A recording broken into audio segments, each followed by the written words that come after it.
All right, thank you so much for staying with the Monday Report. This is a town hall session. We mentioned that we'd like to hear your assessment of day one of schools reopening. More than 16 million learners were expected in school after 9 months break occasioned by the coronavirus pandemic. Social distancing is one of the biggest issues that the parents have brought up. Joining me in studio now is Indimuli Kahi.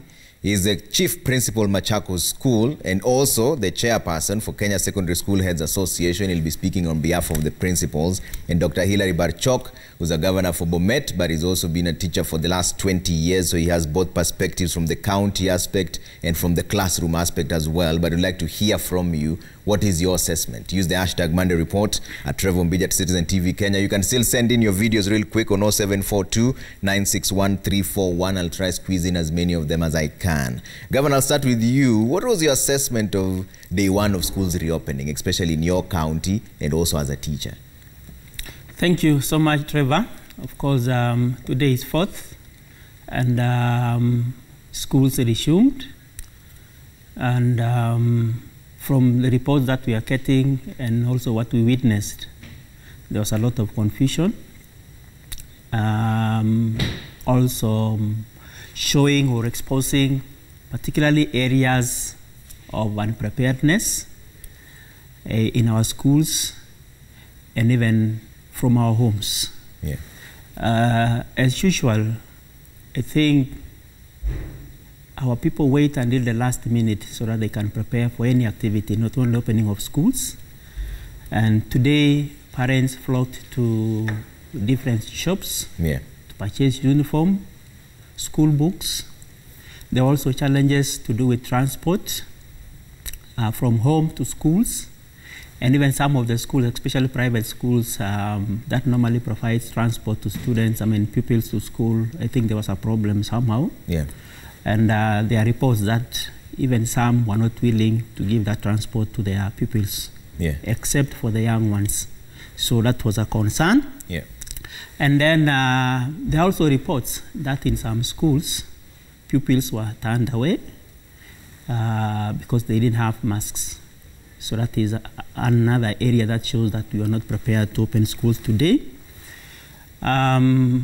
Teachers, to some extent, from the reports that we are also getting, struggle to adjust to the new normal, especially now that all the students and pupils were reporting back to school. So somehow they struggled in adjusting, and some didn't even know what to do. Yeah. Especially when it comes to the issue of space and how to treat even special cases that were reporting to schools, because there are students with health conditions and they have to be kind of treated in a separate and a special way. Yeah. So those are some of the challenges that were witnessed in the first day. Okay. But day one is gone, so we're waiting for tomorrow. Okay. Indimuli, you had a meeting yesterday, was it, with the government on this issue? What were some of the resolutions you came up with, and did you foresee the situation today? Thank you, Trevor, and thank you for inviting me again on this.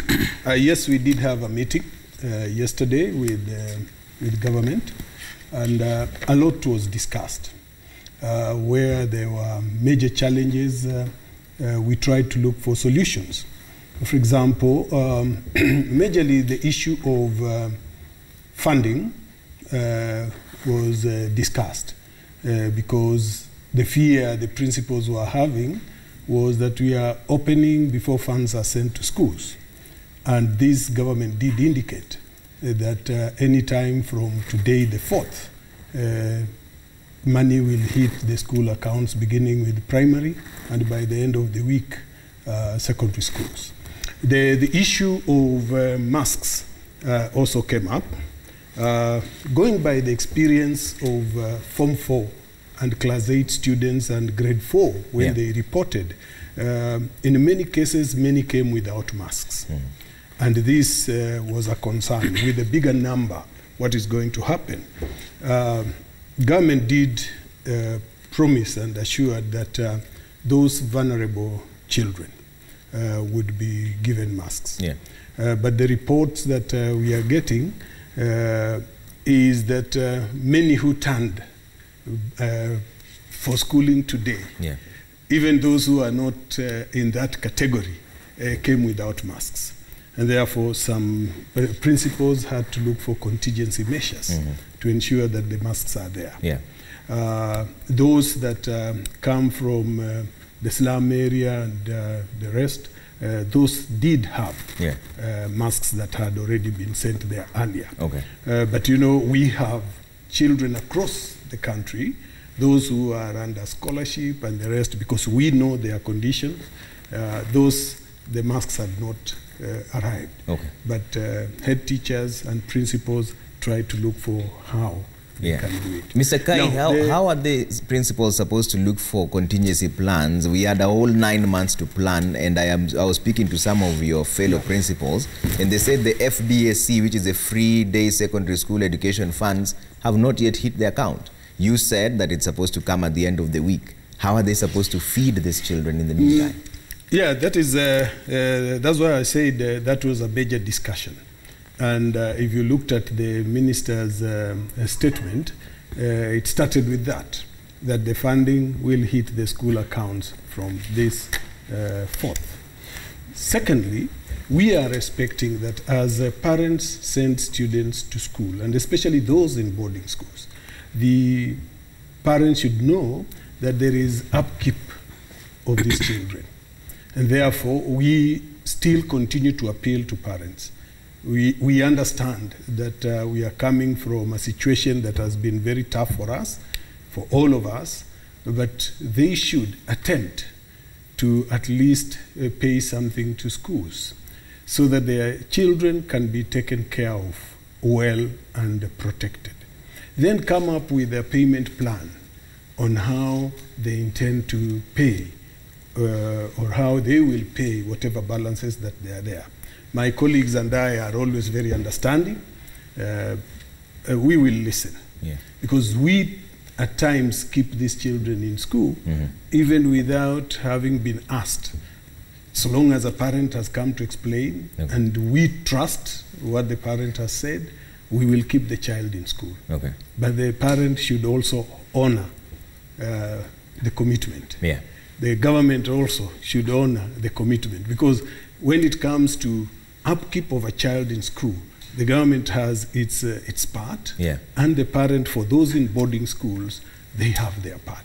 So all of us, and because this is a pandemic and we are coming out, it's a collective responsibility from all the players. Yes. Dr. Barchok, as a governor now, is there any way you are able to intervene in this situation? I know only ECD is devolved, not the entire system, but is there any way you are able to intervene? Thank you so much. I think all of us have a responsibility. This is not a government project. It's not a national project. It's not a county project.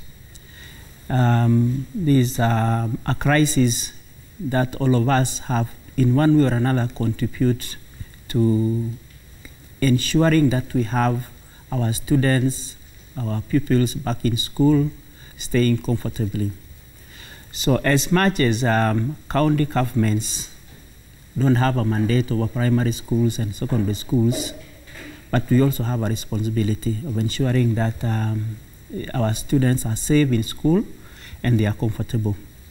So just before the schools opened, most of our county governments, Bomet included, sent public health officers who worked in collaboration with education officers in ensuring that our schools are safe. And we have even mapped out the schools and attached to health facilities around those areas. We have also personnel who will be liaising with the school administration to ensure that we have that compliance. And in case of cases, they will be coming in handy to support the school administration to handle some of those cases. So we are also supplying water to schools because we require a lot of water. In my county, we will also be supplying masks, and we have started supplying masks, especially for ECD centers, so that they have masks and comply with those safety measures that have been put in place by the Ministry of Education. Yeah. We are also partnering with the school administration and the ministry officials to ensure that we also have counselors and strengthening the guidance and counseling units in the schools, especially when it comes to issues of stigmatization. We have to take students and pupils through counseling sessions so that they can adjust to the new social-emotional environment within the school if cases of COVID will be reported. So we have challenges, and we have to appreciate those challenges, especially when it comes to infrastructure. I've received a lot, as a governor, I've received a lot of requests from schools, especially in support them in terms of expanding the infrastructure. Are you of able course, to? that has been a challenge because we don't have finances. But where we've been able to support, we have supported. And we want to encourage even well-wishers, because I've said this is not a government problem, it is our problem. So even private sectors, we're encouraging them to come out and support our schools for the safety of our pupils and safety of the community. Yeah. Mr. Kai, you know, I was speaking to some of your peers, your fellow principals, and they're telling me that let's get a bit practical here. So, for example, a class has 100 pupils. With the new regulation, that class will probably have to be split into maybe even 5, so that you have social distancing there. How then will a teacher split the time to teach a subject in all the 5 streams? Of course, that is a challenge. And that is why government has been saying that social distance will be difficult to achieve within this time. Maybe in the long run, this could be achieved. Because with a class of 100 or 60 averagely, you'll need to split it into 3. And when there were 60, you are using 1 teacher. When you split it into 3, you need an extra 2 teachers to teach that group of students. So the challenge here will mean that you have to double the number of teachers. For example, in secondary schools, you know, the staffing is curriculum-based establishment, right? So we do not go by number of teachers. We go by what subjects are being offered. So if you take a subject like English, for example, which everybody does, and we assume this is a 1-streamed school, and that class has 60 students. When you split it into 3, you will need 3 teachers now, yet you used to have only 1 teacher, or you had the 3 to handle from Form 1 to Form 4. Now, when you break all this, you'll need 3 times 4, 12 teachers for that 1 subject. That becomes a challenge when you now consider social distancing. We now look back to the Teacher Service Commission. Will it be able to supply that 1-streamed school with an extra 12? Then you multiply it with the number of schools that we have, remembering that some are even as high as 10 streams. The largest classes, they would split into 10 streams. How would we manage that? So the component of social distancing alone, other than the creation of rooms in which these students will read, it poses a challenge on the human resource that will be required to handle these students. So whichever aspect we look at it, that one protocol alone is very expensive for us as principals, and by extension to the government. And that's why it becomes a little bit difficult in this short term to achieve it. I was looking at one school, for example, that came up with a document on what they need to do to reopen safely. And they looked at their current situation and the new situation that would be required. In that document, they are talking of an extra 41 classrooms in order to take care, to add to the already 40 that they have. Now, if you think of putting up 41 classrooms, what would be the cost? It's a boarding school. They want to put up a dormitory. And just to mitigate that single protocol, the total cost, according to their budget, was coming to about 200 and something million. Now, that is one school. if we break it to so many schools, it becomes a challenge. Yeah. And that's why I agree with the governor that this may not be a government challenge alone or the county government challenge alone. It requires all of us to think on how do we mitigate this. Yeah.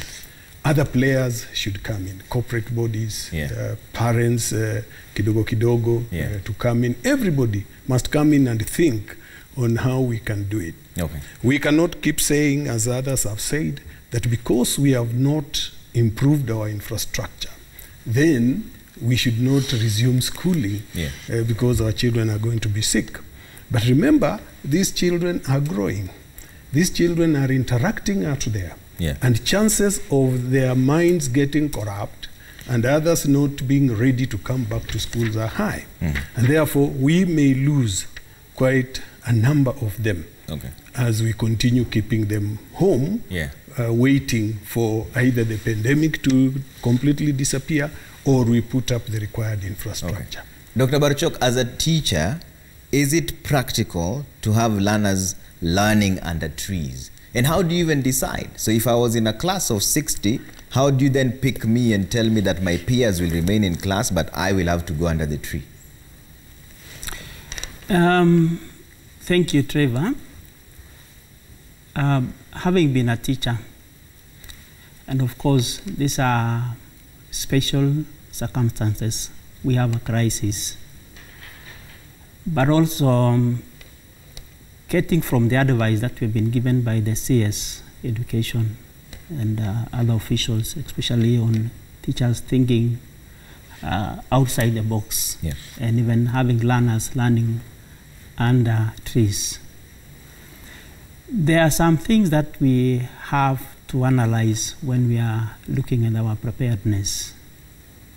One of course, there's, I think, around 6 things that we need to look at. One is the policy, and then the other one is the issue of financing, and then the issue of safety operation. The fourth can be our focus on learning and recovery of learning. The fifth one that we need to consider is, of course, bringing on board the vulnerable and the marginalized groups. And then the last one is on welfare. These things, we should have analyzed all those things. And I agree with the principle that we cannot wait and say we prepare for tomorrow or even next year. We have a challenge. Even if we wait for 1 year from what we know about ourselves, and I think all of us have to carry the blame. I cannot push it to the Ministry of Health, or to whoever. All of us have to carry the blame, because as much as we have been having all this time to prepare for the reopening of schools, nothing took place. And there have been complaints from the unions and even from some of us that we need to prepare. But to date, nothing was done. Why is that? It's a whole 9 months. Why is that? And that is why I'm saying I don't want to push blame to anyone, but I think at the end of the day, there are also people who are responsible for that. Because when you wait until the last minute, money has not been released to schools to prepare. How do you expect a principal and the school administration to receive students without money?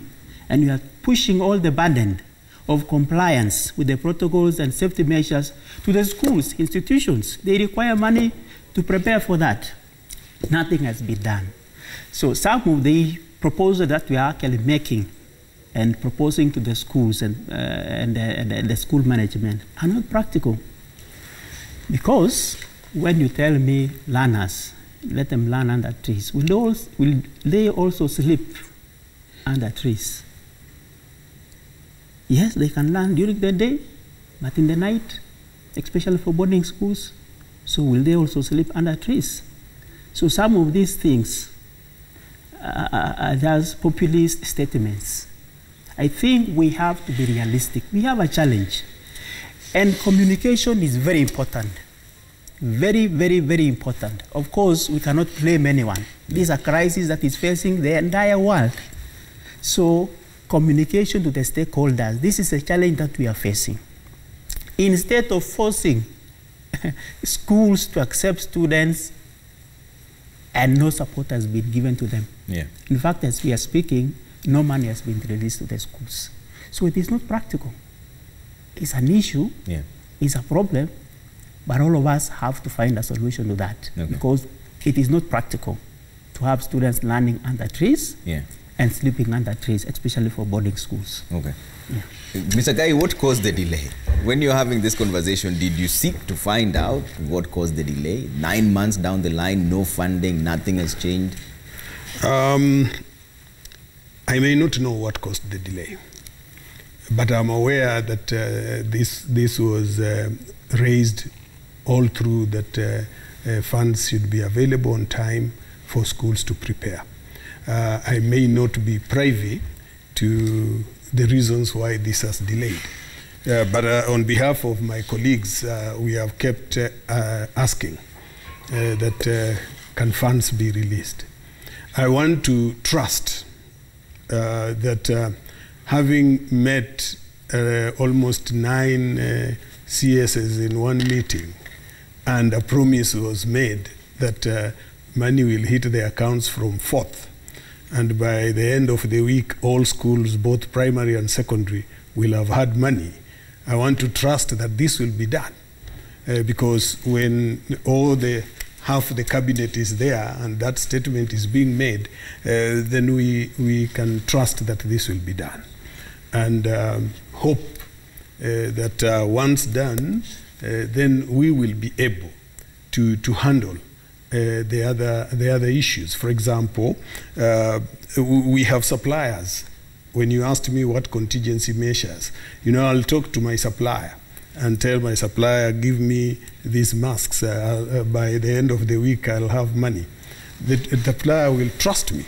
So if this money does not come, then it also erodes the confidence the supplier will have in me, and therefore spoils any future engagement. So what caused the delay, I may not know. Yeah. The governor has brought out very pertinent issues which are very key, especially when it comes to issues of boarding. Yes, boarding is a challenge. We can mitigate where the students can learn.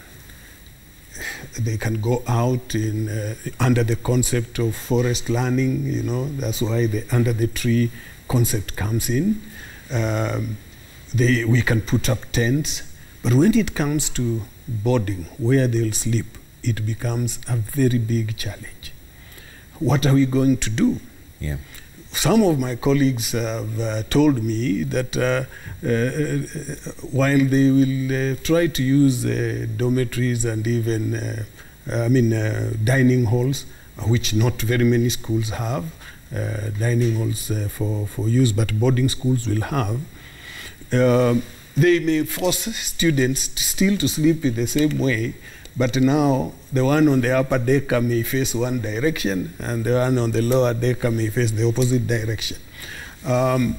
It brings us to seriously rethink, as a nation, our concept of boarding schools. This is a discussion that we must take. Should we only believe that quality education is offered in a boarding school, while we have day schools with fewer numbers, but the boarding schools are overstretched?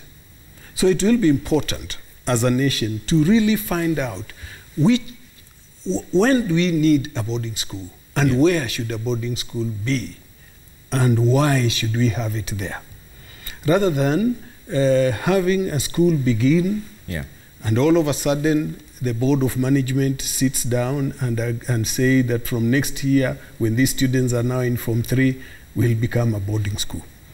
So a boarding school starts with very minimal infrastructure to cater for boarding, and it takes long to improve them. So this is a concept that is very much hyped in Kenya and loved in Kenya, but there will be need for us to rethink about it. At least the COVID pandemic has made us start thinking again Yeah. whether this is the right way to continue having our children Yeah. away from home. Okay. Yeah. Governor, from the academia perspective and also from the leadership which is under your county, what do you think is the most practical way of approaching this situation now? Because you said some of those things that are being suggested are not practical. For example, even if they land under trees, they will still go back to the same dormitory. At the same time, they're not deploying a higher number of buses anyway, even if it is day schools. The same cars that are picking those children are the same ones that will take them back home. So are they going to get in more vehicles to take them to school? Or that just the same vehicle, then separate them in class and then take them back to the same one, congested? What are some of the practical approaches? Thank you so much, Trevor. I will pick up from where my colleague left. Yeah. One, of course, is, as he has mentioned, we need to rethink the concept of boarding schools. Yeah. Because I think that is the area where we have the major challenge. Then the other thing that we need to address, because we are complaining about money, we also need to look at our priorities. We need to look at our priorities, because if we love our children, then I think we will also prioritize when it comes to resources. Trevor, if you were to ask me if it was a priority to make desks, I would say no. The best thing that should have been done is to expand the existing infrastructure within the schools. Because when it comes to seats and desks, there are some things that we can improvise, but we cannot improvise a dormitory sometimes. It is not.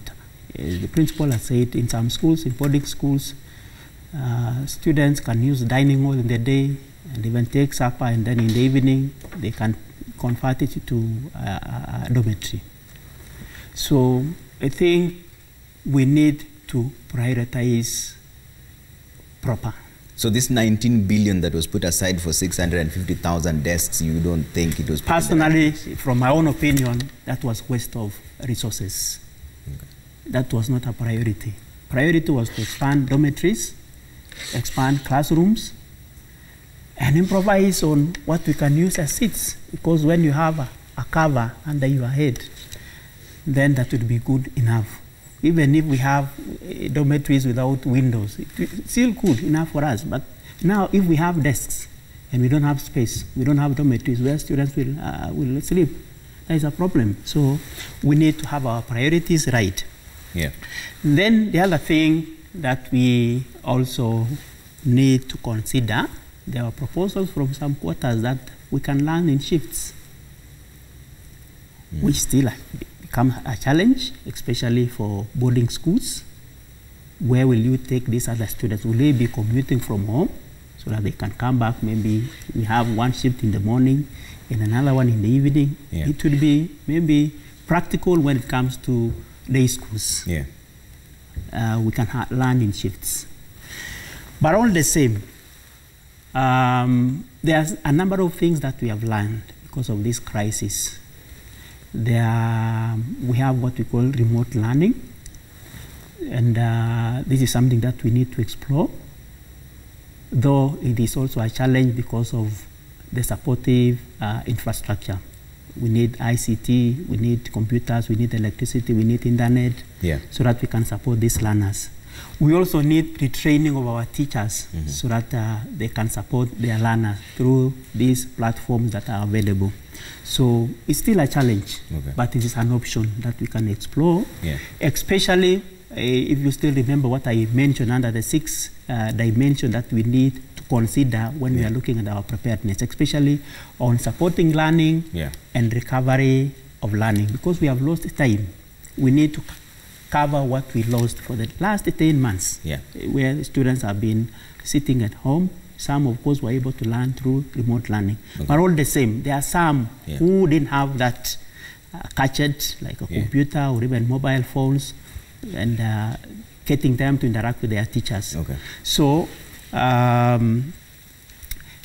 we need to consider that. And then the other thing, of course,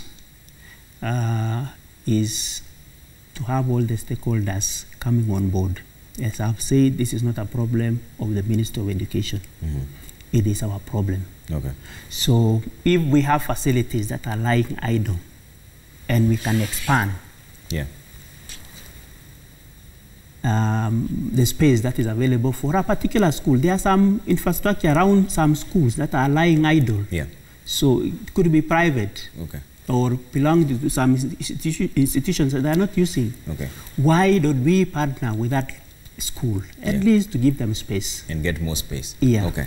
Mr. Kai, was the 1.9 billion shillings allocated for desks a waste of resources? Because even if you get the desks, where are you going to put them? A whole 1.9 billion shillings for desks. I want to confess first that I personally also held that that idea in the beginning, that and I think I made a comment about it, that we don't need desks, we need space. But later I got information even from my colleagues that some of us need those desks. We do not have them. And if you look at the targeted schools that receive the desks are those sub-county schools. You'll find that the county and extra county schools and national schools did not feature in the desk project. Those that featured were the sub-county schools, so for secondary schools, and I think selected primary schools in any given sub-county. So on the face value, it may appear that that was a resource that was misdirected. But when you come to look at it more critically, there are schools that really needed those desks. They were having few, so students were crowded. And I'm sure if you talked to some of our colleagues in sub-county schools, they really appreciated that. Though, as the governor said, we needed to have had more resources so that as we give the desks, for the other schools that did not need them, would be assisted to expand. I also want to agree with the governor on the issue of remote learning. Because through the remote learning, we would have closed schools, but still learning would have remained open. The challenge we are facing today is we closed schools and closed learning. So as they come back, we still have to go back and look at what is the learning loss that the students have gone through for the last 9 months. Then establish, therefore, where to begin. And this reminds me that when the president one time talked on the issue of reopening schools, he mentioned about recruitment of ICT interns to come and support schools, put up a ICT infrastructure that will be able to support learning in future. I want to request that this should be done and be done immediately.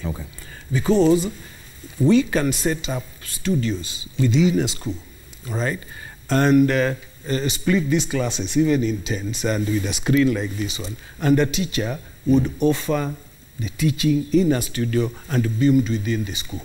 That will address the issue we were talking of. If you split the class, you will need more teachers. This one teacher will still teach all the students, but from a room, and the students are social distance. So we can only achieve this with improved infrastructure. The other area that I want to just share, the governor has mentioned, and this has come up, the issue of shift learning. As a member of Education COVID-19 Response Committee, I would say this came up for discussion. And the biggest challenge here was it would be easier for the lower classes in grade 1, 2, 3, and maybe up to 4. But when it comes to grade 5 onwards, because of the many different learning areas that the students are exposed to, it would be difficult now to have the shift, because the number of hours that were required would not happen within one day. And also in secondary schools, it would mean that you'll need more time, because you'd either have a set of students, maybe you split a Form 2 class into 2 or 3, then you say from 2, 1 will be in school from this period to this period. Yeah. And then from 2 will come from this period to this period. The challenge there again would mean that when one set is in school, the other set is out. And the set in school will need its own teachers. When they take a break, they will go for that break with their teachers. The new set will require another set of teachers. Again, the issue of human resource comes into play again. Okay. So, but the discussion was there. Okay. The discussion was there. It was a very viable, option to go for. But on advice from the curriculum developers, it meant that we were going to increase the load of the teachers unless we have 2 sets of teachers. And 2, it will mean that something that would have been taught in 10 weeks, you'll now require 20 weeks. Because of that. All right. I'll come back to you to get your closing remarks in just a bit, but for now, let's hear what the people have to say on this. You've sent in some videos on your experience and your assessment of day 1 of schools reopening. Here's what you had to say. So my name is Brian. My question is, what happens if the parents chooses not to send their child to school and does not have a valid reason? And then on the side of the parents, what are some of the symptoms that the parents need to look for in their child when they go back home? Thank you. It is good for the government to be able to tell teachers to be creative. Yes, we can be creative as teachers, but now, what about the times that it is raining? Where times that there is a lot of rain, what are we going to do? Are we going to still be outside? Or what are we going to do? And yet we have to ensure that these children learn and continue with the social distancing. How can it be? Thank you. I'm Nixon Dugere. What I realized is that most teachers are not ready or well prepared on how to handle students who shall display or appear to have COVID-19 symptoms, that there isn't even isolation rooms whereby these or such students shall be kept awaiting for further assistance. This needs to be looked into. Thank you. As a move to achieve the social distancing regulation by the Ministry of Health, most of our schools are splitting learning groups into, let's say, 2 groups. In the process, are we recruiting other teachers to help and in offering the teaching to these new groups, or are we splitting the learning hours so that a teacher has to attend 20 minutes session with this group and the other 20 minutes with that group? I think that's opposed to the KICD regulations. Or are we subjecting our teachers to overwork beyond their productivity limits and also subjecting our learners to stay in class beyond their concentration spans? I want you to help me here, that Mwalimu.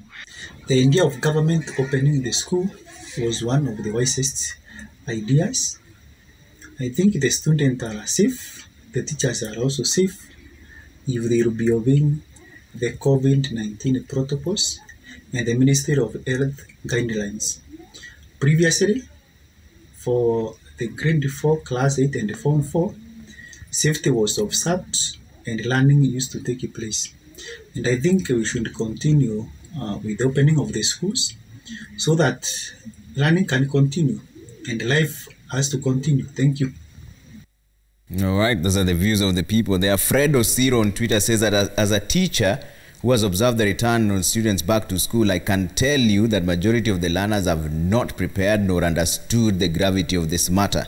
Blame the parents or even the government if you want, but it is risky. Okay, that's from Fred Osiro there.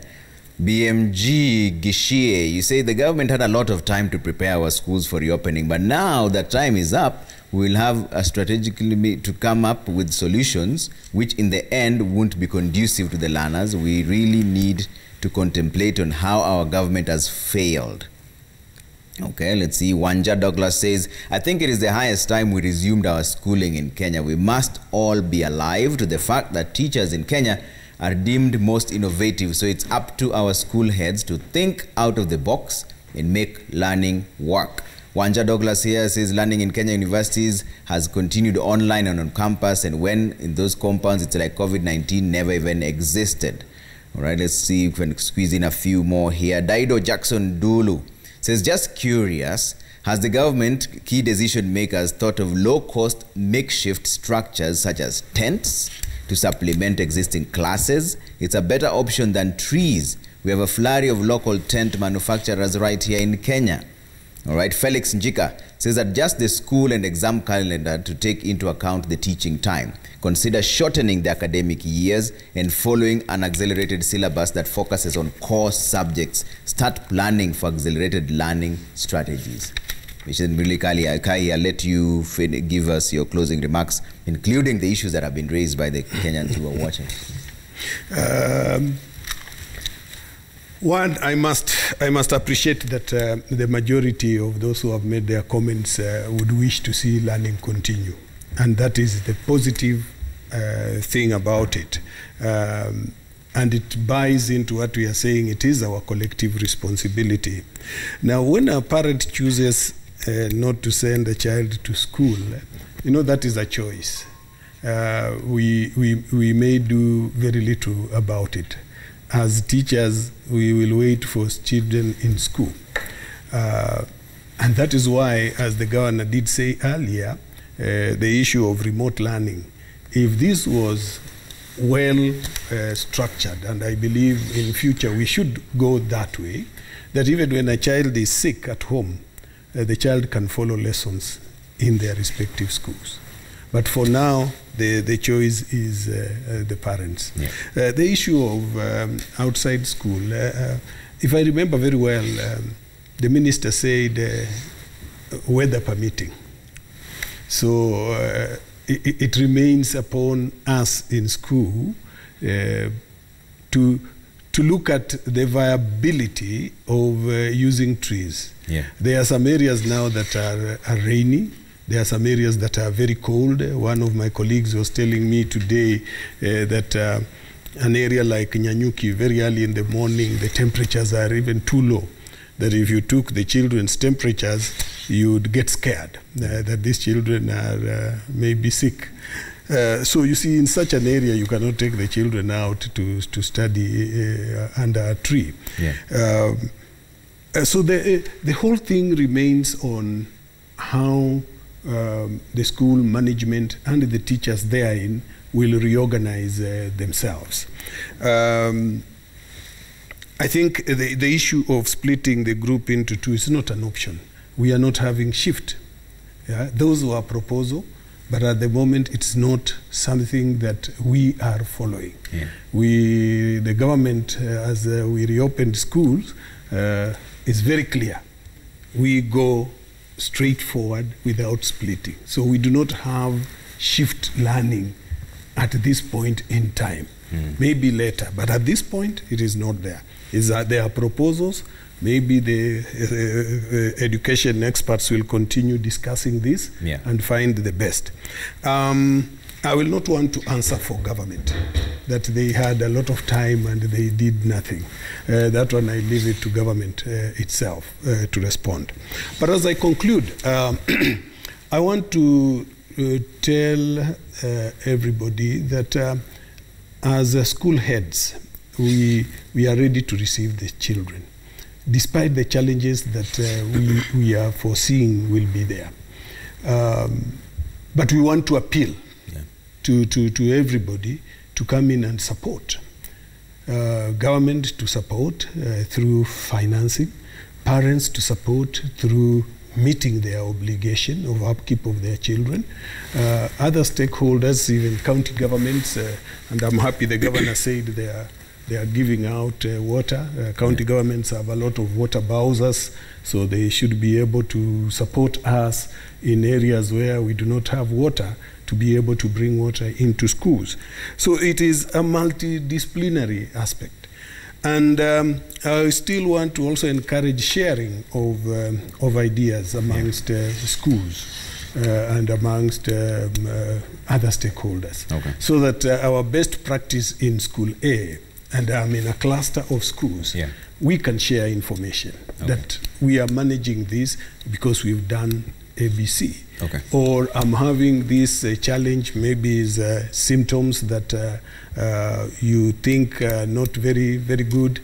You quickly share with because there are those coordinating teams. You share the information so that the other schools can take care. And then lastly, I want to ask parents that these children, when they come from school, especially in day schools that come home, it would be important also to observe if they are showing any signs which are not familiar with you, so that instead of sending them back to school the following day, you share the information with school administration, so that we can follow up in the through the channels that we've been advised to use. Then the masks that they buy, let them be fitting. So that they can cover both the nose and the mouth. What we have seen is some masks are not fitting. Dr. Barchok, finally. Thank you very much, Trevor. Somebody has mentioned that supposing a parent refuses to send a child to school. One thing that we need to understand is education is a basic human right, and apparently there is the enabling right to the other human rights. So, and our constitution talks of compulsory basic education. And that is why we are saying in dealing with this challenge, this crisis, we need to have a multi-sectoral approach to it. So as much as teachers are waiting for the students in schools, I think all the other sectors, departments also have a role to play to ensure that people comply and they take their children back to school. So it is not an option. It's a must that children must be sent back to school. And that is why I was saying in our analysis of our preparedness, it's also very important to have in mind how we reach out to the vulnerable groups, the marginalized groups, the people that are likely to be disadvantaged, and put in place measures to ensure that these groups that are marginalized, the ones that are vulnerable, will be in a position to take back their children to school. That's very important. There is no war that is very cheap. All wars are very expensive. So because we are fighting with COVID-19, I think it's very important that the government prioritize and put resources, especially bearing in mind the importance of children learning in schools. So I think it's a priority, and if need be, I think some projects can be stopped so that schools can be supported. It's very important that we channel resources. Otherwise, the story of pushing burden to the principals and school management and having them, scratching their heads on what to do to have learning continuing and they are not being supported should stop. So I think as a government, we must prioritize. Secondly, all of us have to appreciate the fact that this is our problem. So it's not a government problem, it is our problem. So as a parent, as a teacher, as a doctor, as a media personnel, all of us have a role to play. So let us support the efforts that have been put in place by the government so that we can all succeed. And then the other thing that is very important is communication. I still want to emphasize that we need to communicate, and we have to be honest. Let us not deceive ourselves. When we have a challenge, please let all the concern, not only from the Ministry of Education, but even within the schools, please, school managers, let us communicate with the parents when there are concerns, when there are issues, let us share. Because I think my concern may not be necessarily the young children. but the exposure that we'll have as a community. Okay. Because from research and the reports that we are getting is children are more safer when they are exposed than the elderly and people who are having conditions that are health related. So it is very important, and that is why I'm talking of communication, so that we don't take our children to school, they pick the disease and take it to their parents. Okay. So it is very important. And then finally, I think there's something that the principal has mentioned, and I think this is an area that we need to focus as a government. Let us leverage on the use of ICT to see whether we can use it in enhancing learning and in recovering the learning that has been lost. It's possible. So I think we need resources to support that particular area. We also require personnel in that particular area. All right. Otherwise, I think all is not lost. Okay. Thank you. Thank you so much, Dr. Hilary Barchok, Governor Bomet, and also former teacher in the Mulikahi, Chairperson, Kenya Secondary School Heads Association, and also the Chief Principal, Machakos School. Let me squeeze in some of your feedback here, a lot of them coming through. Patrick Netich says, imagine today, because it's school's opening day, fare ilikuwa double. Tena kitu najua kids, especially lower classes, watabadilishana barakoa, of which it is risky. Nikiplangat from Kipsitet, that's in Kericho County. Ron Winches said day one of school reopening, I applaud the government for the bold move to open the schools. Though it has sparked many challenges, I do trust we'll be back to normalcy soon.